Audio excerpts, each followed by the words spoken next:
I faced police calls due to a classmate's misunderstanding about my bruises. Now she must change classes and face the consequences. I, 19, am in a nursing program. We do a lot of physical exams on each other to practice, which involves wearing shorts and tanks. It's important to mention that I am permanently blind in one eye. I'm constantly running into walls, doors, railings, plants, people, animals, everything. As you can guess, I'm covered in bruises 90% of the time on my blind side.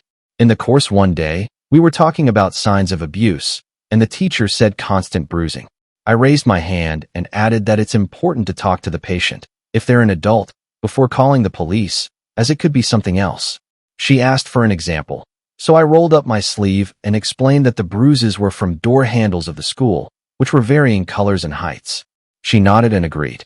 She said that with children, we call the authorities the moment we suspect abuse. With adults, we first attempt to talk to them, and if their reason seems valid, we don't call. We continued, and about a week later, the cops showed up at my door. They told me they had received a report that I was being physically abused and always covered in bruises. I explained my disability to them. They checked my home, talked to my family, and found no further signs of abuse. When I asked questions, they told me they got my address from the university because they take abuse seriously here. When they talked to the university about me, the university was very concerned and just wanted to help me. After the police left, I talked to some people at the university, including a psychologist, just so they could be sure I had no mental signs of abuse. Then life went on. Well, I was still coming in with bruises every day, and one of my classmates came up to me. She told me our classmate, B, was telling people she was thinking about calling the police again because I'm still covered in bruises. I got my classmate's report written down, alongside a few others, and waited. Sure enough, police showed up again, same song and dance, but this time, I told the university that B was using the police to harass me, and I wanted something done about it. The university decided the best course of action was to move her from my labs to the other ones so she couldn't see whether I was bruised or not. She's now told me I'm awful, and that she was just trying to help me, and I didn't need to mess up her whole university schedule. A user commented that B really didn't learn the lesson the class was taught. Did she?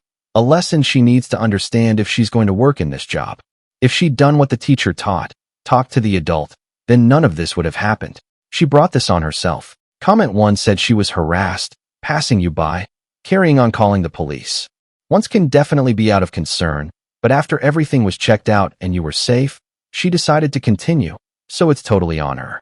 I responded that I was fine with the once. It's okay, people make mistakes, but after the second time, I wanted to make sure it had stopped. Comment 2 said, I'm not blind in either eye, and I'm also always bruised.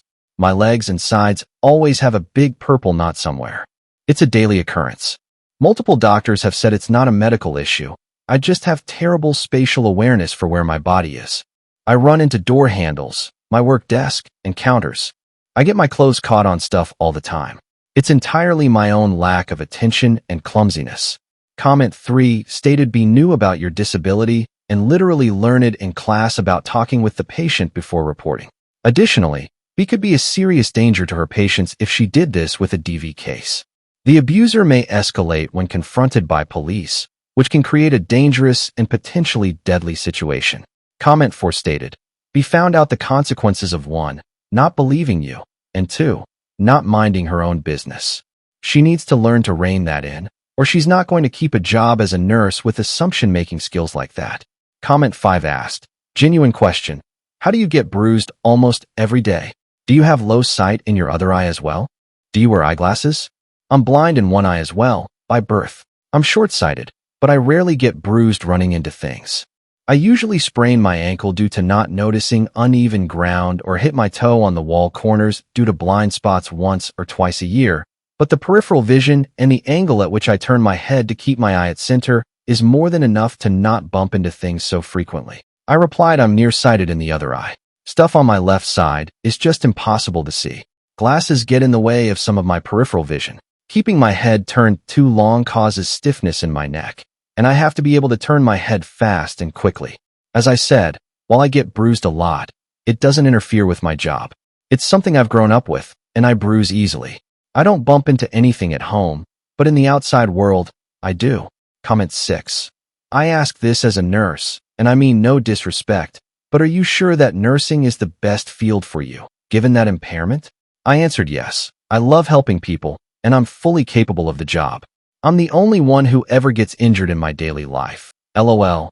And it's typically because I'm not paying enough attention to my surroundings and don't notice something new and trip on it. Update 1. Okay, so I'm blind in one eye. I run into random stuff if I'm not paying enough attention. I am covered in various bruises. Showed this during class while talking about abuse and how we have to talk to adults before calling. Girl decided to call the cops on me twice, claiming I'm abused, resulting in me forced to go to counseling, talk to therapists, police, etc., until everyone was assured I wasn't abused. So anyways, it's been a bit since that post, and I have big updates on her. I called her B in the other story, so let's stick with that. So anyways, I had previously gotten her removed from my labs. We still shared class, not labs. I figured everything was fine now, and she'd leave me alone, but I was wrong. Not only was she spreading rumors that I was abused, but she called the cops again, apparently more than once. As the other 2 times, the cops said they had a report of abuse. This time they said reports. When I asked how many reports, they said that it was multiple people, so I don't know if others in class called or she had her family do so. I just don't know. They couldn't tell me who called due to privacy when it comes to reporting to try and make sure abusers don't attack the reporters. Apparently, my university had attempted to stop them when the cops spoke to them, but the cops had to check anyways, so they came after talking to the university anyways. And again, we did the same song and dance. I told them I felt like someone was using the cops to harass me, and the cops took this. They said no one would show up again, and anyone that calls would now have their name taken down, and if they call after being told not to, they'd be charged with harassment. Well, that was about a week ago, and someone continued calling, tried to claim a different name, didn't realize they record phone numbers as well. So there's your update on B. She called again and again and again until it got her charged with harassment as well as misuse of police resources. Not certain what's going to happen going forward or if I'll be called to testify. I'm not certain what's happening, but I haven't seen her since I was informed that she's still called, which I found out from another classmate. A user asked what the school is doing about this. Is she getting expelled for harassing you? I answered, seeing as she's probably ending up with a criminal charge, she will be expelled. Comment 1. You're not just protecting yourself, you're protecting the patients she might have had in the future. She's got big issues. Comment 2. This really pisses me off. My toddler has von Willebrand disease, so her blood doesn't work the way it should.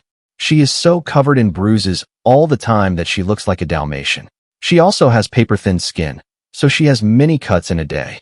One day, she even got the corner of her eye open from the corner of a pillow. Last summer, we got a call from the CPS. Someone called them that we are beating our child and that they have seen it. This is not true. And if you really saw a parent beating their 1.5-year-old child, wouldn't you stop it when it was happening, not called a week later? Best part was that we weren't even in the country when the beating took place. Someone was just mad because we have been renovating our house and the noise was too much for them. Pure harassment. Comment 3. I read your other post and was glad to find this update. While I agree B is definitely in the wrong and needs to have the consequences of her actions, hopefully not being a nurse is one of them since she seems unfit for it. I really came here because I was so upset about how people were saying you shouldn't be a nurse because you are blind in one eye. My brother is blind in one eye. Actually, he has had a prosthetic eye since he was a kid. He has been a nurse for more than 30 years, ER nurse, cardiac surgery nurse, trauma unit. He's done it all while having no sight on one side. People that say you can't be a nurse need to F off. They are narrow-minded.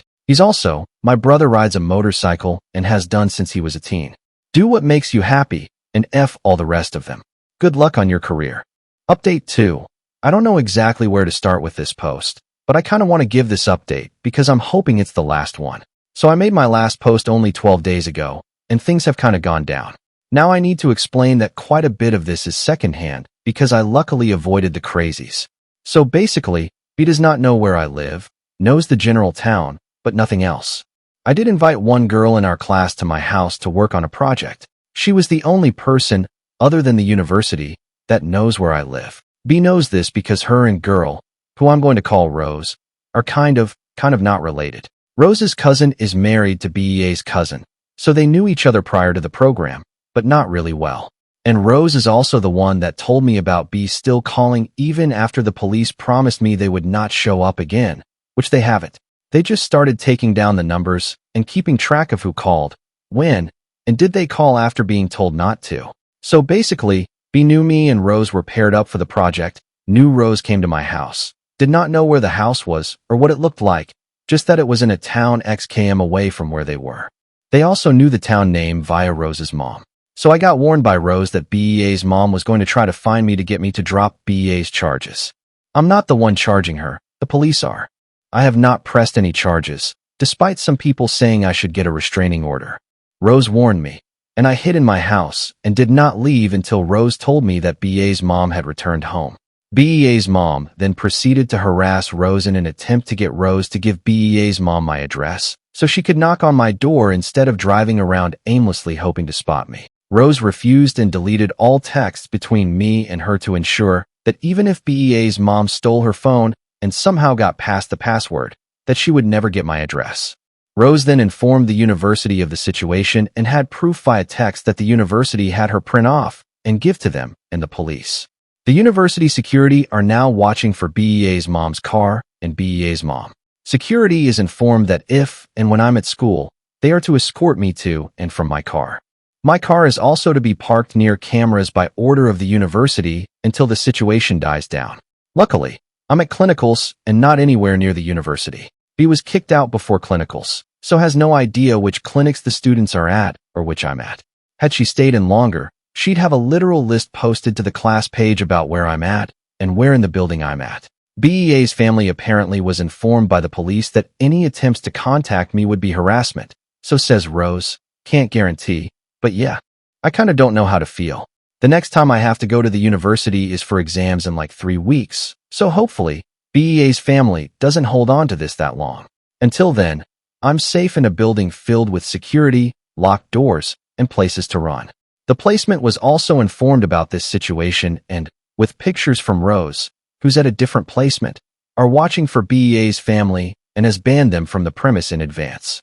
So, yeah. If this goes no further, I won't update anymore. But if it gets worse, I guess I'll update after my exams in the future. I wish me luck, because I'm going to try to not stress too much about the B situation and focus on my finals instead of that, but don't know how that will go. Hope y'all are enjoying my mild suffering, and it entertains you even if only a bit, so that some good can come from this situation I can't believe I'm in right now. So yeah, thanks again for the words of encouragement and kindness some of you showed me during this insanity. Wish Rose some luck as she's being bombarded by her family to give BEA's mom my address, phone number, etc., and doing her best to hold out on this, while making sure her phone is never out of her sight on the off chance she leaves it open. Anyways, hopefully this is goodbye. If not, well, I'll see y'all in 3 weeks for another update. Comment 1. I don't understand why there is so much drama from B and her family. Like, what the heck is happening that they feel the need to harass you? Have you presented a restraining order? I responded, hi, I still don't feel a restraining order necessary, as they really only keep people willing to listen away, and that's not really the case here. I plan to just avoid it, the police and courts handle it, and forget it ever happened. Comment 2. This is going too far. What's wrong with that woman? And has her whole family gone insane? Not only are they harassing you, but they're putting your family in danger. She's basically accusing them of abuse. It could damage their reputation, but also put their job on the line, depending on their fields. It's good that they are providing you with security, but it's still not enough. Rose won't possibly be able to warn you every time that woman goes out of her house, in case she eventually finds your house and comes to threaten you. You should probably get cameras for your door to record everything. When you say she was kicked out, do you mean the school? Because I really hope your university realized how unhinged BEA's behavior has been and how unfit she is to start a career in this field. Not only does she lack common sense, but she's also acting in a deranged manner. Targeting someone like that is not acceptable, especially not under the fake pretense of trying to help. Had you really been a victim of abuse, you would have probably been even more traumatized by this situation. I answered, hi. So yes, my house has cameras already, and B has been removed from school due to pending charges, and should they fully go through, she will never come back. Her access to everything has been suspended, and she's basically already expelled. They are just awaiting charges to go through before they actually push the expulsion through. Thank you for watching. If you haven't subscribed yet, please do so and hit the notification bell to stay updated with more shocking real-life stories happening around you.